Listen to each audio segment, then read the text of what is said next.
یقین کریں اس خاتون سے میں یہ دعوے کے ساتھ کہتا ہوں، ان کے خواب میں ان کی ماں آ کے خوشخبری سنائے گی۔ فار ایگزامپل اگر یہ ایسا کریں کہ ایک وظیفہ مقرر کر لیں اپنے لیے مرتے دم تک، اچھا، اسی طریقے سے قبر میں پڑا ہوا شخص ہر وقت اس انتظار میں رہتا ہے کہ کوئی بندہ میرے لیے میری بخشش کی دعا کرے۔ جو بچے والدین کو چھوڑ کر چلے گئے ہیں نا پردیس میں، وہ یہ آج سے عمل شروع کرتے ہیں، کیونکہ تو اس سے بھی اندازہ لگائیے جتنے بھی لوگ جنہوں نے اپنے والدین کے ساتھ بدتمیزی کی ہوئی ہے اور ان کا۔ بسم اللہ الرحمن الرحیم۔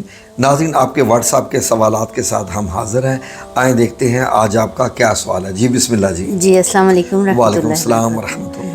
جی آج جو میسیج میں نے پڑھا ہے، آپ یقین جانیں کہ بہت دلی دکھ ہوا ہے مجھے پڑھ کے، اللہ خیر۔ اور بہت افسردہ کر دینے والا میسیج تھا۔ اچھا جی، یہ ایک خاتون نے ہمیں میسیج کیا ہے، وہ کہہ رہی ہیں کہ مجھے آج کل بہت زیادہ ڈپریشن، انگزائٹی اس وجہ سے بھی ہوئی ہے کہ مجھے تھوڑا سا ماضی کے حساب سے پچھتاوا ہو رہا ہے کہ میں اپنے والدین جب میرے حیات تھے تو ان کے ساتھ میں بدتمیزی کرتی رہی، ان کا اچھے طریقے سے میں نے خیال نہیں کیا، سلوک اچھا نہیں کیا۔ اب ان کی وفات ہو چکی ہے اور زندگی میں مجھے بہت ناکامیوں کا اور پریشانیوں کا سامنا کرنا پڑ رہا ہے، تو کیا یہ والدین کے ساتھ برا سلوک کرنے کی وجہ سے ہو رہا ہے یا کیا وجہ ہے؟ اور یہ چیز ڈپریشن مان کے مجھے ہر وقت تکلیف دیتی ہے۔ اللہ اکبر، تو اس بارے میں ذرا ان کی رہنمائی فرما دیں۔ اللہ اکبر۔ ناظرین، واقعی بہت ہی دکھ درد بھرا میسیج ہے یہ، نو ڈاؤٹ اس میں کہ زندگی میں جب والدین ہمارے سر پر ہوتے ہیں ان کے پاس لائف ایکسپیرینس ہوتا ہے، بالکل، انہوں نے زندگی گزاری ہوتی ہے، اور کسی بھی والدہ کی عمر اپنی بچی کی عمر سے، بیٹی کی عمر سے ظاہر ہے کہ 20-25 سال، 30 سال، 40 سال زیادہ ہی ہوتی ہے۔ جب والدین اپنے زندگی کے حساب سے اپنے بچوں کو سمجھاتے ہیں تو بچے سمجھتے ہیں کہ ہمارے والدین ہمارے دشمن ہیں، بالکل ایسے ہی لگتا ہے، یا ہمارے والدین ہماری خوشیوں میں رکاوٹ ہیں، ہاں جی، ہمیں یہ کام کرنے سے روک رہے ہیں، ہمیں وہ کام کرنے سے روک رہے ہیں۔ بچے پھر آگے سے بدتمیزی کرتے ہیں، کوئی اور تو وجہ ہوتی نہیں ہے ایسی بات ہے بدتمیزی کی، جی، یہی وجہ ہوتی ہے۔ تو پھر والدین بد دعائیں تو نہیں دیتے، دل سے تو کوئی والدین بھی بد دعائیں نہیں دیتی، لیکن ماں باپ کا دل تو دکھتا ہے۔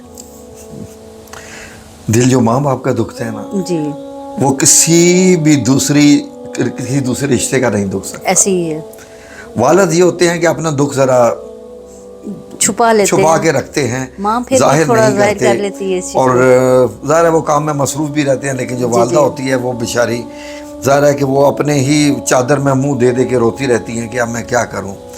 تو ان سے گزارش یہ ہے کہ ایک کام کریں۔ جی بتائیے۔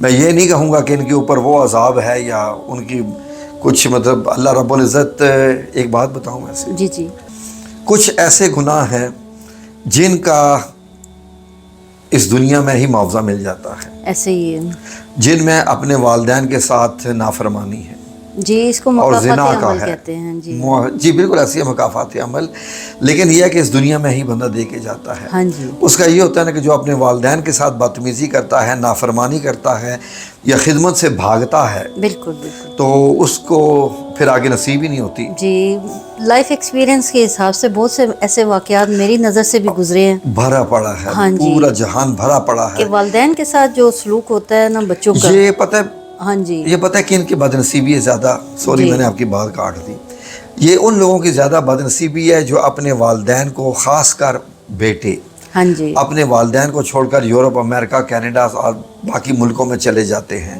اور پھر یہ وہاں جا کے اپنی ایک نئی دنیا بسا لیتے ہیں، جی جی، اور دوسروں کے سہارے پہ اپنے ماں باپ کو چھوڑ دیتے ہیں، اور یہ کہہ دیتے ہیں جی کہ ہم کیا کریں جی، ہماری تو مجبوریاں ہیں۔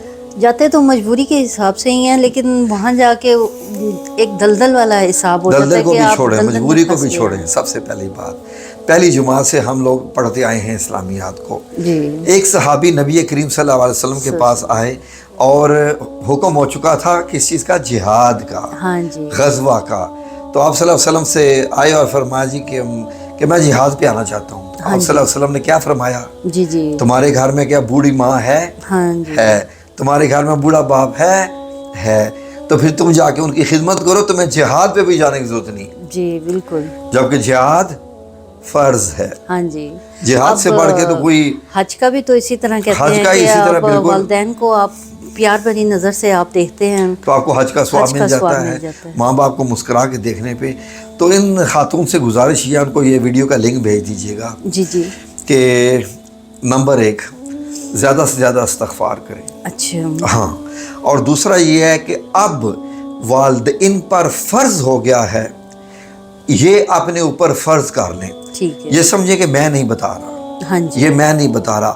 اب ان کا مذہب، ان کا دین، ان کا اسلام، ان کا عقیدہ ان کو بتا رہا ہے کہ اب ان کے اوپر یہ فرض ہو گیا ہے کہ یہ اپنی والدہ کا، اپنے والدین کا حق کس طرح ادا کریں کہ زیادہ سے زیادہ ان کے لیے مغفرت کی دعا کریں. بالکل.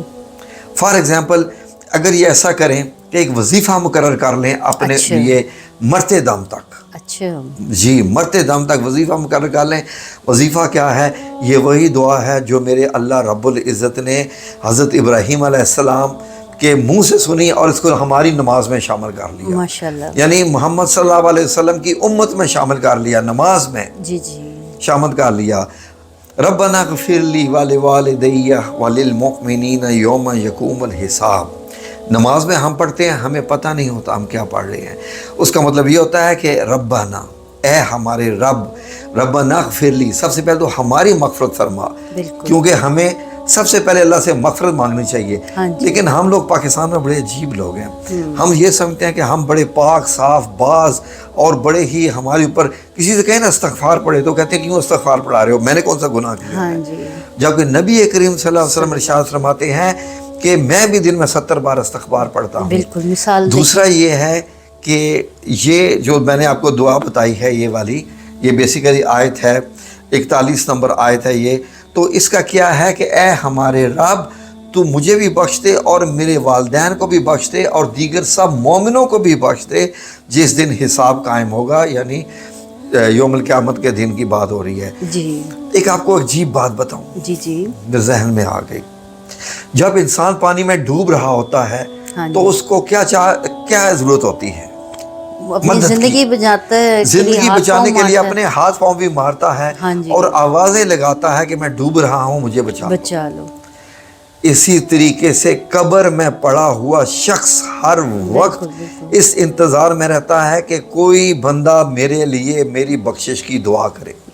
جی میں نے بھی یہ پڑھا تھا ایک جگہ پہ. پڑھا آپ نے کسی جگہ؟ ہر وقت وہ بندہ کیا ہے کہ قبر میں پڑا ہوا شخص دعا کر رہا ہوتا ہے کہ کاش کہ کوئی میرے لیے دعا کر دے. بس وہ سارا وقت یاد کرتا رہتا ہے کہ کوئی تو مجھے دعاؤں میں اپنی یاد رکھے اور میرے لیے. تو پھر یہ دیکھیں نا کہ جب آپ یہ کہتے ہیں نا ربنا غفر لی، مجھے بھی معاف کر دے، والدی، میرے والدین کو، وللمؤمنین، اور جتنے بھی سارے مطلب جماعت، اس میں مرد عورت کی تقسیم نہیں ہے، جتنے بھی مومنین ہیں سب کی بخشش فرما دے. جی. تو یہ پھر ان کو بھی مل جاتا ہے. اچھا. جی جب آپ نے اب اولاد تو ویسے بھی صدقہ جاریہ ہے، اپنا آپ عمل اچھا کریں گے تو آپ کے جس طرح ہم درود پاک کا کہتے ہیں کہ صدقہ جاریہ میں آتا ہے. اور دوسرا ایک اور بھی دعا کرنی چاہیے. جی جی. یہ ایک تو یہ ہے کہ یہ وظیفہ بنا لیں دن میں 313 بار. یقین کریں اس خاتون سے میں یہ دعوے کے ساتھ کہتا ہوں، ان کے خواب میں ان کی ماں آ کے خوشخبری سنائے گی کہ میں تجھ سے راضی ہو گئی ہوں اور تو نے میرا حق ادا کر دیا ہے. ماشاءاللہ. ٹھیک. اور میں ان سے نہیں کہہ رہا، جتنے بھی ہیں خاص کر جو بچے والدین کو چھوڑ کر چلے گئے ہیں نا پردیس میں، وہ یہ آج سے عمل شروع کرتے ہیں. کیونکہ اپنے عمل کا تو ہر بندے کو خود پتہ ہے. مطلب یہ ہے کہ یہ کام کرنا شروع کر دیں گے تو ان کے دل میں جو گلٹ پیدا ہو چکا ہے نا کہ ہم نے اپنے والدین کی خدمت نہیں کی اور وہ اس جہان سے چلے گئے ہیں، یہ بھی ان کا دور ہو جائے گا. اور وہ دیکھیے ان کے دل کے سے ڈپریشن ختم ہو جائے گا. یہ ایسا معاملہ ہے کہ اللہ جانتا ہے، باقی وہ کسی سے اس چیز کا اظہار بھی نہیں کر سکتے، کسی کو بتا بھی نہیں سکتے. جی. اچھا ایک اور چیز ہے کہ حضرت نوح علیہ السلام نے بھی یہ والی جو ہے اس قسم کی ایک دعا کی، اللہ رب العزت کو قرآن پاک میں شامل کیا. رب اغفر لی، کہ اے رب مجھے بخش دے، والدیہ، میرے والدین کو بھی بخش دے، ولمن دخل بیتی، اور ہر اس بندے کو جو میرے گھر میں داخل ہو. بیتی مومنوں وللمؤمنین والمؤمنات، جو مومن ہو کر میرے گھر میں داخل ہو، وہ خواہ وہ مردوں میں سے ہوں اور عورتوں میں سے ہوں، وہ بھی. تو حضرت نوح علیہ السلام کی دعا میں بھی یہ شامل ہے. تو اس سے بھی اندازہ لگائیے جتنے بھی لوگ جنہوں نے اپنے والدین کے ساتھ بدتمیزی کی ہوئی ہے اور ان کا دل آج ملامت کرتا ہے کہ ان کی ماں باپ قبر میں پڑے ہوئے ہیں، انہیں چاہیے کہ اپنے والدین کے لیے بخشش کی دعا کریں زیادہ سے زیادہ. اور والدین دنیا سے چلے گئے ہیں تو والدین کے جو دوست احباب، مطلب آپ کی خالائیں، آپ کی جو بھی مطلب ان کے جو سہیلیاں تھیں والدہ کی یا والد کے دوست ہیں، ان کی بھی خدمت کریں تو اللہ رب العزت آپ کو صلہ عطا فرمائے گا. یہ آپ نے غلطی کی، آپ سے غلطی ہو گئی کہ آپ اپنے والدین کو چھوڑ کر چلے گئے. یہ غلطی تو واپس نہیں ہو سکتی، وہ اس دنیا سے چلے گئے، لیکن البتہ آپ ان کے درجات بڑھا سکتے ہیں، ان کا یہ حق ادا کر سکتے ہیں، کیونکہ اس وقت ان کو آپ کی ان دعاؤں کی ضرورت ہے. تو چلتے پھرتے یہ مانتے رہیں، اللہ رب العزت آپ کا بھی بھلا کر دے گا انشاءاللہ. یہ موضوع ایسا ہے کہ اس کے اوپر بہت ڈیٹیل سے بات ہو سکتی ہے. اس پہ تو احادیث مبارک اتنی ہے کہ بیان کرتے کرتے صبح ہو جائے اور ختم نہیں ہوگی. جی بالکل. ٹھیک ہے جی، جزاکم اللہ خیر. سب سے پہلی بات تو یہ ہے کہ جن کے والدین زندہ ہیں نا، وہ ان کے سامنے اف بھی مت کریں. اللہ رب العزت نے قرآن پاک میں فرمایا ہے والدین جو بوڑھے ہوتے جاتے ہیں تو وہ بچوں کی طرح ہوتے جاتے ہیں، ایسے بچوں کی طرح ہوتے جاتے ہیں کہ ان کو پتہ ہی نہیں چلتا.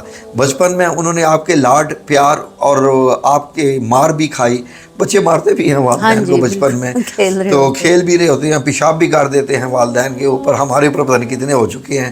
لیکن جب بڑے ہوتے ہیں تو کہتے ہیں جی کہ یہ ماں باپ یہ کدھر، ان کو کچڑا ہے، جاؤ جا کے اولڈ ہومز میں پھینک کے آ جاؤ. وہاں پر تو ایسا مت کیجیے، کیونکہ یہ رشتے بڑے پیارے ہیں اور اللہ رب العزت نے انہی کے ذریعے آپ کی بخشش فرمانی ہے. ٹھیک ہے جی، جزاکم اللہ خیر. اللہ آپ سب لوگوں کا حامی و ناصر ہو. آمین یا رب العالمین، بے رحمتک یا ارحم الراحمین. آمین جی.